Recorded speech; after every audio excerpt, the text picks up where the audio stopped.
اللہ تعالیٰ نے جو انسان پیدا کیے ہیں ان کے مزاج مختلف ہیں.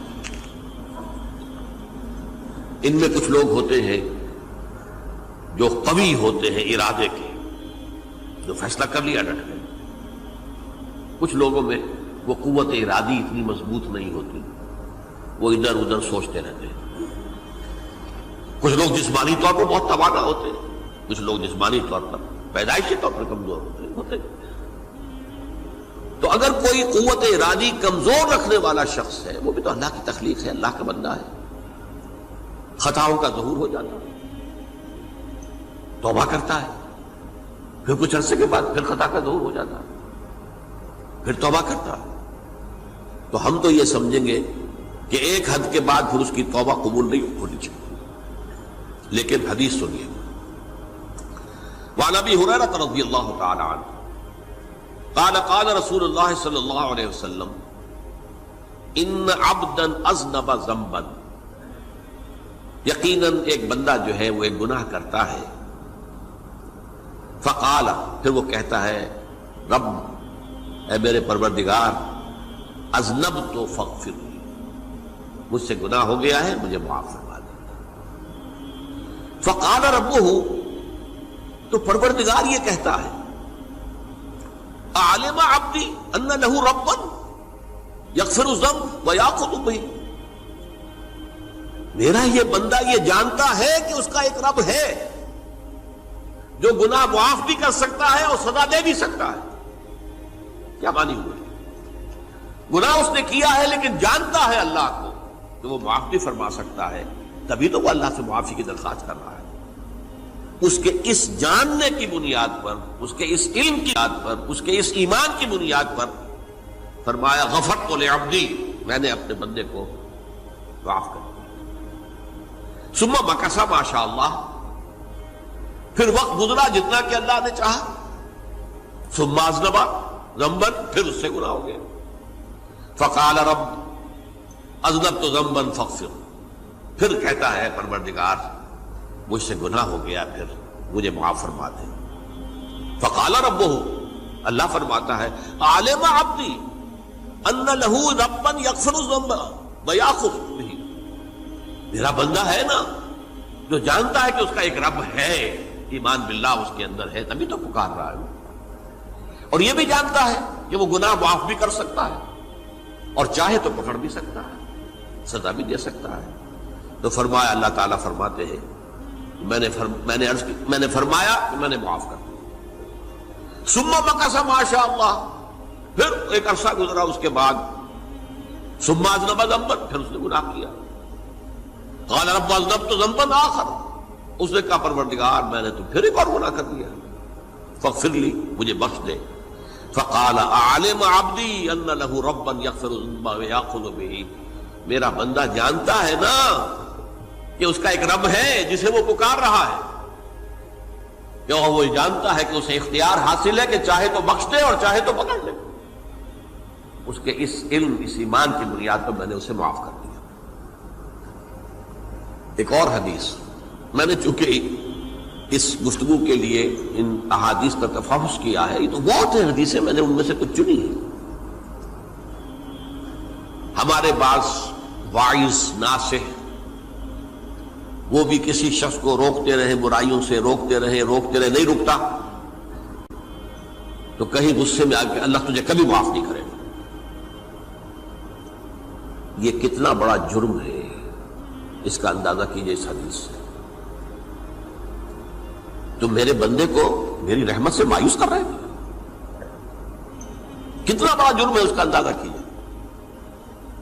یہ مسلم شریف کی روایت ہے عن جندب، حضرت جندب رضی اللہ تعالی عنہ سے، ان رسول اللہ صلی اللہ علیہ وسلم حدث، کہ اللہ کے رسول صلی اللہ علیہ وسلم نے ایک واقعہ بیان کیا. ان رجلا قال، کہ ایک شخص نے یہ کہا واللہ لا یغفر اللہ لفلان، کہ خدا کی قسم اللہ تعالیٰ فلاں شخص کو کبھی معاف نہیں کرے گا.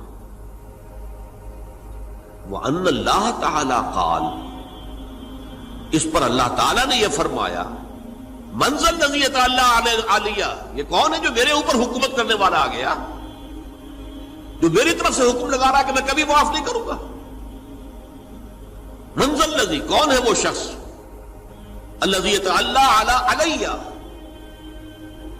انی لا اغفر لفلان، کہ میں فلاں شخص کو کبھی معاف نہیں کروں گا، قد غفرت لفلان، اس کو تو میں نے معاف کر دیا، واحبطت عملہ، اس شخص کے تمام اعمال میں نے ضائع کر دیے کہ تم نے میرے بندے کو مایوس کیا۔ یہ ہے جرم کی انکار۔ تو توبہ کی دعوت دیتے رہو، توبہ کے لیے لوگوں کو آمادہ کرتے رہو، توبہ جو ہے اس کے لیے ترغیب دیتے رہو، اللہ تعالیٰ معاف فرمانے والا۔ اب آخری حدیث سنا رہا ہوں، یہ تو بہت ہی عجیب حدیث ہے اور متفق علیہ، یہ بخاری اور مسلم دونوں میں۔ حضرت ابو سعید الخدری رضی اللہ تعالی عنہ جو ہے وہ اس کے راوی ہیں۔ حضور نے فرمایا کانا فی من کانا قبلکم رجل قتل 99 نفسا، تم سے پہلے جو امت تھی بنی اسرائیل، گویا کہ ان کا ذکر ہے، اس میں ایک آدمی ایسا تھا جس نے 99 قتل کیے تھے۔ اب آپ اندازہ کیجئے کتنا بڑا گناہ کبیرہ ہے قتل۔ قرآن مجید میں آتا ہے وَكَأَنَّمَا قَتَلَ النَّاسَ جَمِيعًا، اگر ایک انسان کو بھی ناحق قتل کر دیا گیا تو یہ ایسی ہے گویا کہ اس نے پوری نوع انسانی کو قتل کر دیا، اس نے 99 قتل کیے۔ فَهَلْ لَهُ مِن تَوْبَةٍ، پھر اس کے بعد یہ ہوا کہ اس کے اندر توبہ کا جذبہ پیدا ہوا۔ فَسَأَلَ عَنْ أَعْلَمِ أَهْلِ الْأَرْضِ، تو اس نے پھر سوال کیا، لوگوں سے پوچھا کہ زمین میں رہنے والوں میں کون سب سے بڑا عالم ہے؟ فَدُلَّ عَلَى رَاهِبٍ، تو اسے بتایا گیا فلاں راہب فلاں جگہ پر ہے، وہ بہت نیک ہے، بڑا عالم ہے۔ فَأَتَاهُ، وہ اس کے پاس آیا، فَقَالَ أَنَّهُ قَتَلَ 99 نَفْسًا فَهَلْ لَهُ مِن تَوْبَةٍ، انہوں نے کہا دیکھیے راہب صاحب، میں نے 99 انسان قتل کیے، اب مجھے یہ بتائیے کہ میرے لیے توبہ کا کوئی امکان ہے؟ فَقَالَ لَا، انہوں نے کہا نہیں۔ فَقَتَلَهُ، اس نے اس کو بھی قتل کر دیا۔ فَكَمَّلَ بِهِ 100، اپنی سینچری مکمل کر لی، مطلب 99 کے بعد ایک کی کسر تھی، اس کو بھی قتل کیا، 100 پورے کر لیا۔ ثُمَّ سَأَلَ عَنْ عَالِمِ أَهْلِ الْأَرْضِ، پھر اس نے پوچھا کوئی اور کوئی بڑے عالم انسان ہو۔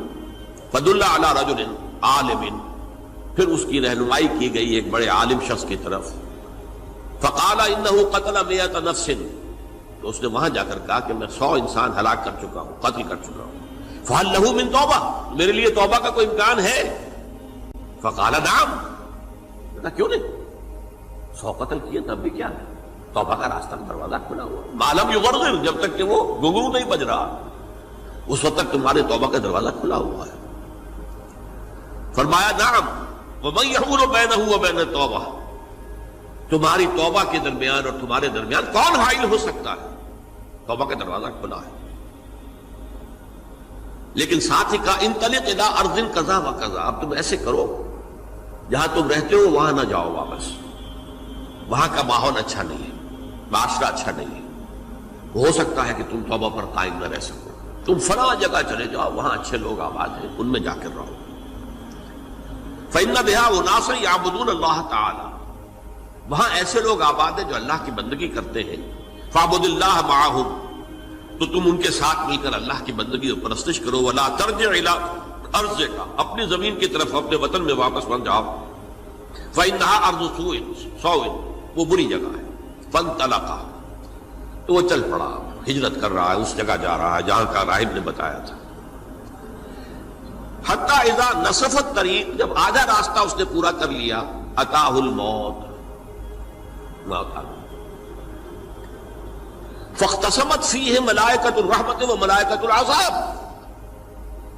اب وہ جہنم کے فرشتے بھی آ گئے اس کی جان قبض کرنے کو، اور جنت کے بھی آ گئے۔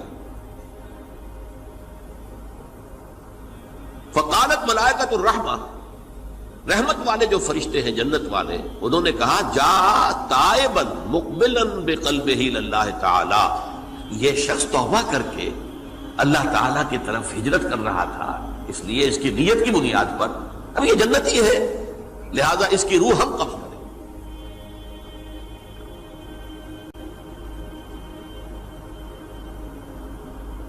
وقالت الملائکۃ العذاب، اور وہ جو عذاب والے فرشتے ہیں وہ کہیں گے انہ لم یعمل خیرا قط، تو نے توبہ کے بعد کوئی نیک عمل تو کیا ہی نہیں، تو کس بنیاد پر اس کو تم جنت میں لے جاؤ گے؟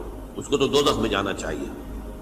فاتاہ ملک فی صورت آدمی، تو ان کے پاس اللہ نے ایک اور فرشتے کو بھیج دیا آدمی انسانی شکل کے اندر، فجعلوہ بینہم، تو ان فرشتوں نے کہا بھائی ہمارا فیصلہ کرا دو، اس کی روح ہم لینا چاہتے ہیں یا ہم لینا چاہتے ہیں، انہیں حکم بنا لیا۔ فقال قیسوا ما بین الارضین فإلی ایتہما کان اقرب، کہ تم فاصلہ ناپ لو جہاں سے وہ چلا ہے اور جہاں جا رہا تھا اور یہاں اس کی موت ہو رہی ہے، تو کون سا فاصلہ زیادہ ہے؟ جب ناپا گیا، بلکہ ایک حدیث میں آتا ہے کہ اس پر اللہ نے زمین کو جو ہے حکم دے دیا، ایک طرف والی زمین تو سکڑ جا، دوسری والی جو ہے تو پھیل جا، تاکہ وہ جو جدھر جو جا رہا تھا وہ زیادہ قریب ہو جائے بنسبت اس کے کہ جہاں سے وہ چلا تھا۔ تو اس فیصلے پر پھر جو فرشتے تھے جو کہ رحمت کے فرشتے تھے وہ اس بندے کو لے گئے جنت کے اندر۔ یہ ہے توبہ کی عظمت اور اس کی تاثیر۔